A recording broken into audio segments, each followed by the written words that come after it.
Prisijungę prie savitarnos pasirenkame paslaugų katalogas, teisių valdymas, prieigų užsakymo formą ir pasirenkame prieigą, kurią norime užsakyti. Atkreipiu dėmesį, kad visos prieigos yra suskirstytos į blokelius. Bylos, IT, kibernetinė sauga, sauga, telefonija, tinklas ir veikla.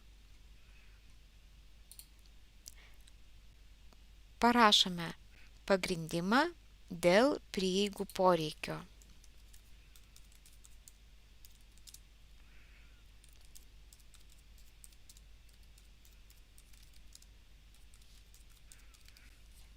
Nurodome savo tiesioginį vadovą.